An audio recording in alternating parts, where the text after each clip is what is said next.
Super star Rajinikanth அவர்களை பற்றி இளைய தளபதி விஜய் அவர்கள் கூறியதை தற்பொழுது காண்போம்.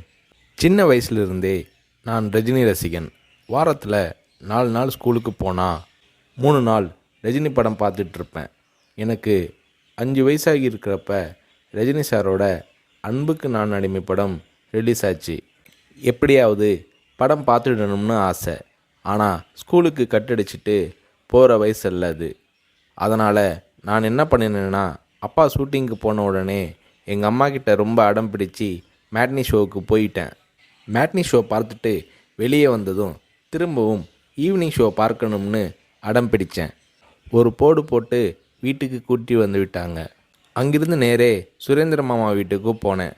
அவருக்கு நான் செல்ல பிள்ளை. என்னடா திடீர்னு வந்திருக்கேன்னு கேட்டார். அன்புக்கு நான் அடிமை படம் பார்க்கணும்னு சொன்னேன். என்னடா திடீர்னு வந்து சொல்கிறானாரு. இல்லை, கண்டிப்பாக போகணும்னு சொன்னேன். சரி வா, அம்மா கிட்ட போய் சொல்லிட்டு போகலாம்னாரு. இல்லை, அம்மா கிட்ட சொன்னால் திட்டுவாங்க. நான் உங்கள் வீட்டில் இருக்கேன்னு சொல்லிட்டு வந்துட்டேன். படம் பார்த்துட்டு நைட்டு போயிடுறேன்னு. அதே மாதிரி சுரேந்திரர் மாமா கூட போய் 2வது தடவையாக படம் பார்த்துட்டு வீட்டுக்கு வந்துட்டேன். அப்படியும் சும்மா இருக்கலை. ஷூட்டிங் முடிஞ்சிட்டு 9 மணிக்கு அப்பா வந்தார். வாடா சாப்பிடலாம்னாரு. எனக்கு பசி இல்லைன்னு முகத்தை திருப்பிக்கிட்டேன். கோபமாக இருக்கிற மாதிரி நடிப்பு காட்டினேன். இல்லை, சாப்பிட்டு தான் ஆகணும். உன் ப்ராப்ளம் என்னன்னு சொல்லுனாரு. அன்புக்கு நான் அடிமைக்கு கூட்டிகிட்டு போனால் சாப்பிட்றேன்னு சொன்னேன். சாப்பாட்டை பரிமாறிக்கிட்டு இருந்த அம்மா என்னை பார்த்து, அட திருடா, என் கூட வந்து அந்த படத்தை மேட்னி ஷோவில் பார்த்துருக்குற மாதிரி முறைச்சி பார்த்தாங்க. சரி வந்து சாப்பிடுனாரு. சாப்பிட்டு முடித்ததும் நைட் ஷோவுக்கு கூட்டிகிட்டு போனார். உண்மையிலேயே அன்னைக்கு மேட்னி, ஈவினிங், நைட் ஷோன்னு 3 தடவை ரஜினி சார் படம் பார்த்தேன். படம் பார்த்துட்டு வந்ததும் அப்பா கிட்ட ஒரு அன்பு கட்டளை போட்டேன். நாளைக்கு நான் ரஜினி சாரை பார்க்கணும், அவர் கூட நின்று ஃபோட்டோ எடுக்கணும்னு சொல்லி அப்பாவோட கழுத்தை கட்டி பிடிச்சிக்கிட்டேன். அடுத்த நாள் காலை நானும் என்னோடய ஃப்ரெண்ட் கார்த்திக்கும் அப்பா கூட போனோம்.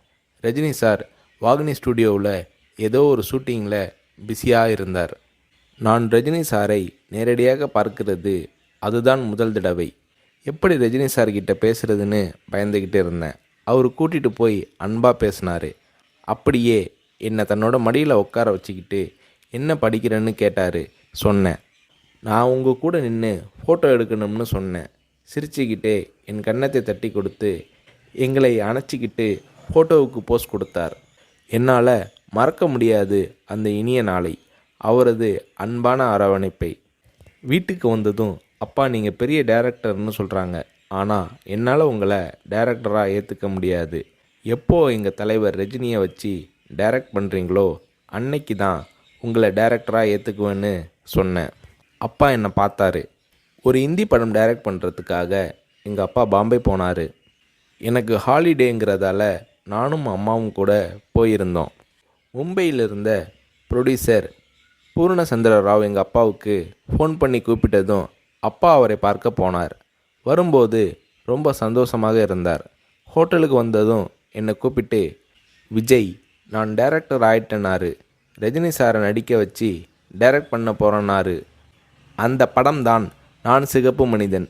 நீங்கள் நம்புறீங்களோ இல்லையோ, அந்த படத்தை நான் 17 தடவை பார்த்தேன்.